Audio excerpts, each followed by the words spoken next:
E aí galera, bem-vindo ao canal.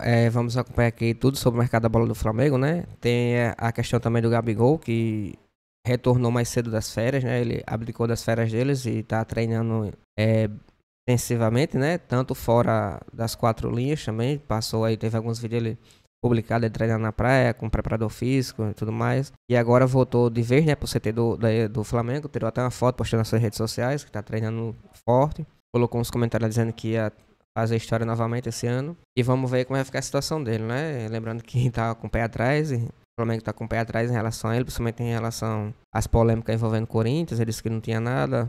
E vamos ver o que é que vai acontecer, tá bom? Também tem a situação do Léo Ortiz e do Capixaba do Red Bull Bragantino, que o Flamengo tá investindo pesado, né, em cima dos dois, e até o momento não teve nenhum retorno ainda por parte do Red Bull Bragantino. Mas vamos acompanhar tudo agora, tá bom? Créditos e direitos autorais, jogo aberto. O link vai ter na descrição.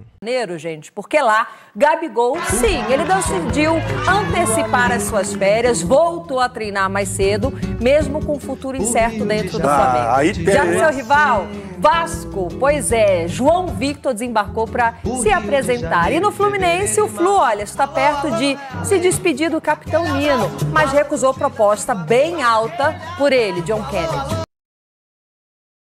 Do maior título da história do Fluminense está perto de confirmar o adeus. O clube aceitou a proposta do Zenit, da Rússia, de 27 milhões de reais e encaminhou a venda de Nino. Para não perder mais um titular, a diretoria fez uma oferta de renovação ao lateral direito Samuel Xavier. O novo vínculo seria até o final de 2025. Já o 12º jogador, John Kennedy, despertou o interesse do Lyon, da França. O Flu recusou uma proposta de 53 milhões de reais do clube comandado por John Textor, que é dono também do rival, o Botafogo.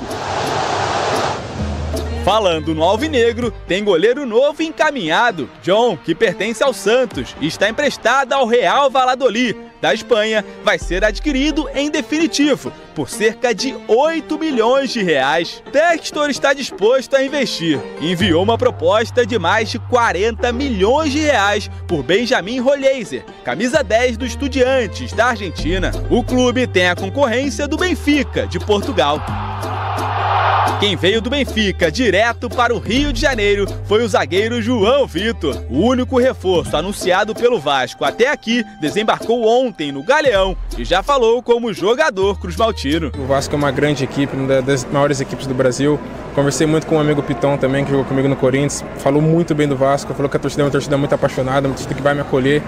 Estou muito feliz, sei da responsabilidade também de ser uma contratação muito cara e pode ter certeza que eu vou dar conta do recado. Quem pode estar de saída é o meio-atacante Luca Orejano. Após um 2023 apagado, o jovem argentino desperta o interesse do Vélez Sarsfield e chegou a ser oferecido ao Boca Juniors. Já o Flamengo tem esbarrado nas pedidas de Bragantino e Roma, da Itália, por Léo Ortiz e Matias Vinha. O zagueiro e o lateral esquerdo foram pedidos pelo técnico Tite. A novela envolvendo o Gabigol ganhou mais um capítulo. O atacante foi ao Ninho do Urubu ontem, 5 dias antes da reapresentação, e registrou a ida nas redes sociais. Gabriel Barbosa tem multa de 700 milhões de reais para times brasileiros, mas tem contrato somente até o fim da temporada. A diretoria e o jogador ainda não chegaram ao acordo por uma renovação e o Corinthians sonha com a contratação do ídolo rubro-negro. Por falar em ídolo, Everton Ribeiro, a caminho do Bahia, vai contar com uma despedida especial. Estará presente no primeiro jogo do Flamengo no Maracanã em 2024, em fevereiro, e será homenageado no adeus à torcida. Tá então o nosso giro de notícias pelo Rio de Janeiro. O mercado da bola tá agitado, alguns clubes ainda trabalhando de uma forma tímida. E sim, Everton Ribeiro cada vez mais próximo do acarajé, vai pro Bahia, trabalhar com o Grupo City, com o Rogério Ceni, sai do Flamengo por cima, vai poder se despedir. É um jogador que conquistou muito no Flamengo e não vai reforçar um rival. Bahia é um time que vem trabalhando forte para se impor cada vez mais. Teve um ano turbulento, mas não é um adversário direto do Flamengo. Não incomoda a diretoria.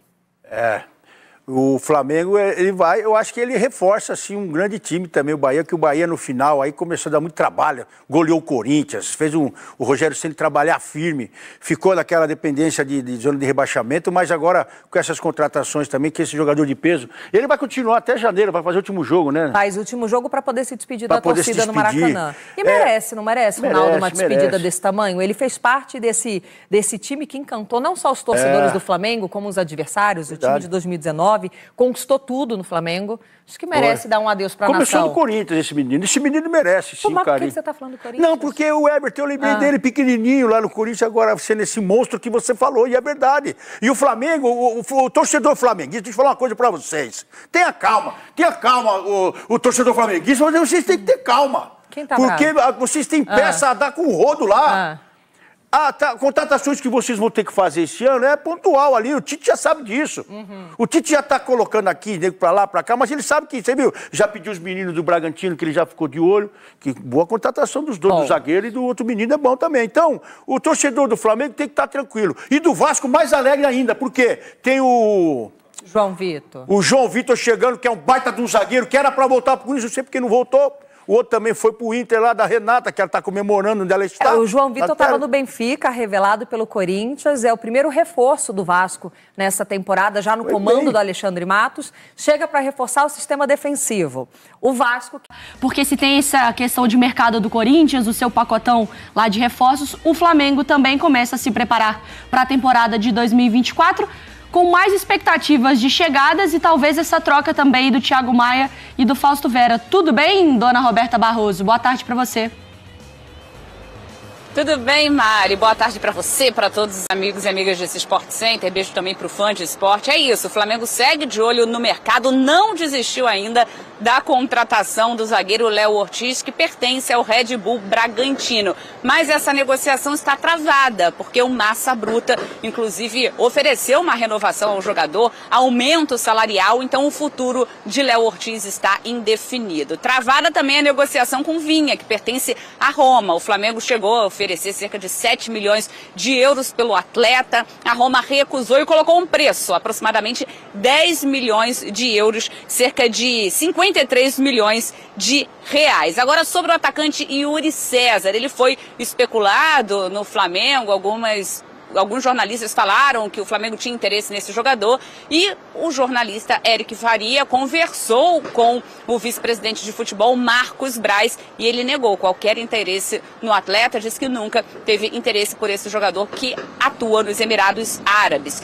Em relação a Gabigol, por enquanto segue sendo apenas sonho do Corinthians. Ele iniciou esse último ano de contrato com o Flamengo, inclusive já treina, ontem se reapresentou no Ninho do Urubu, antes mesmo da reapresentação oficial, mostrando que está focado e tem contrato até o final desse ano, só poderia acertar um pré-contrato no meio do ano e a multa para clubes brasileiros é de cerca de 700 milhões de reais, ou seja, um valor inviável até para o Corinthians pagar, mas é isso, Flamengo e Corinthians têm uma boa relação, inclusive, como o Mendel trouxe, estão conversando sobre outras trocas de atletas. Por exemplo, o Fausto Vera, volante, iria para o Flamengo e aí com isso o Thiago Maia iria então para o Corinthians. Sobre Everton Ribeiro, a gente fecha com essa informação, ele já acertou com o Bahia e na segunda-feira, segundo o GE, ele vai ao Ninho do Urubu se despedir dos companheiros e depois também teria uma despedida da torcida no Maracanã antes de um jogo do Flamengo. Mari, volto com você. Boa, Beta. Inclusive vai descer uma tela para a gente dar uma olhada. Já te agradeço pelas informações. Boa sequência de trabalho. A gente vai se falando também dos números do Thiago Maia e do Fausto Vera em 2023, sem considerar estaduais. Então esse crossover aí que está rolando entre as duas equipes. Papo de Gabigol, a gente terminando dos volantes, né? O Thiago Maia, com 54 jogos, tem 26 anos. Um gol, nenhuma assistência, a média dele de passes certos por jogo é maior do que a do Fausto Vera e posses recuperadas por jogo também.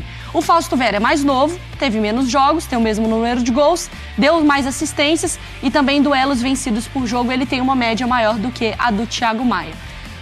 Bom, eu acho, Mari, que a avaliação, ela parte também de um ponto, antes da gente entrar no campo ali, do clima que fica pro Fausto Vera.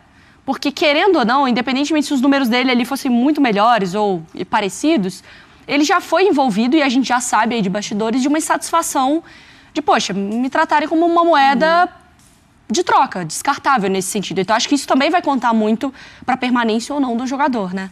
Pois é, e ele chegou a ser muito importante num determinado momento da temporada do Corinthians, né? Ele se destacou, inclusive, num determinado momento da temporada, numa posição ali, num setor em que poucos nomes se firmaram.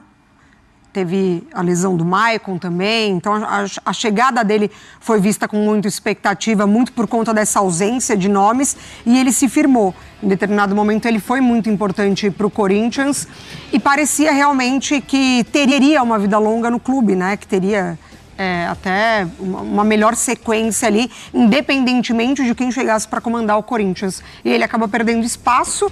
E não só isso, né? A maneira como tem sido tratado e envolvido nessas negociações, sempre quando surge o interesse em algum outro jogador, o nome dele é essa moeda de troca. Então, acho que vai depender muito do clima, muito do que o Corinthians imagina para ele, se consegue reverter essa situação, para que ele consiga, se nada der certo, né, nessa troca, se ele vai conseguir permanecer e jogar, para além só de permanecer. Agora, quando a gente entra no mérito de campo e bola também, é uma troca que alguém sai com mais vantagem nesse negócio, Silas, ou é elas por elas ali?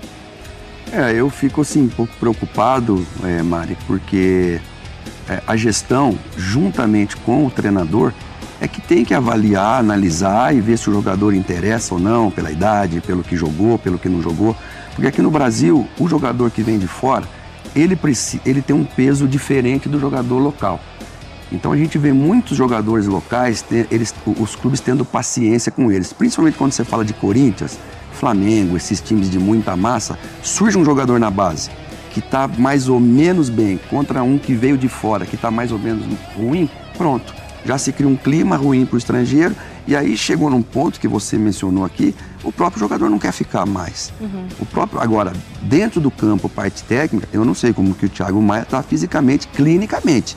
A gente vai falar do Alário também, do Lucas Alário, que vem de uma operação de joelho, mas o caso do Thiago Maia, ele inclusive joga a final da Copa do Brasil contra o Corinthians pelo Flamengo, e isso eu conversei com o Dorival Júnior, sem condições, sem muitas condições. E isso é prejudicial contra um jogador que é mais jovem, é um jogador que não deram tempo para ele. Para mim, eu acho um erro e que o Mano deveria interferir nessa situação. Isso aí, galera. Espero que tenham gostado do vídeo. Informação aqui importante, né? É que o Flamengo teve um prejuízo aí de 10,5 milhões com a venda do Santos, né? Goleiro Santos, que hoje é terceiro goleiro. Um dos motivos dele pedir para sair, né? Pedir para a direção para sair pro Fortaleza. Fortaleza vai pagar 1.300.000 pelo jogador, né? 1.300.000 dólares. Vai ser mais ou menos quase 5 milhões de reais. O Flamengo pagou 15 milhões na época, né? Ao Atlético Paranaense pelo jogador e tá vendendo aí por esse valor pro Fortaleza. Não estava mais sendo aproveitado, nem pelo São Paulo e agora também pelo Tite. E ele não gostou, né? Ele não tá jogando, não tá tendo oportunidade. E pediu para sair. Ele conversou com a diretoria do Flamengo, o Flamengo liberou, entendeu a situação dele e acabou vendendo, né, pro Fortaleza. Fortaleza vai pagar uma entrada de 500 mil, né, à vista, e os outros ao decorrer de 2024. Coloca os comentários certos para vocês. Em relação ao Fausto Vera e Thiago Maia, eu, sinceramente, eu não trocaria não, tá bom? Embora o Thiago Maia tenha 26 anos, mas não vale muito a pena não. Coloca os comentários certos para vocês. Créditos e direitos autorais, Jogo Aberto e ESPN Brasil, tá bom? O link vai estar na descrição. Valeu.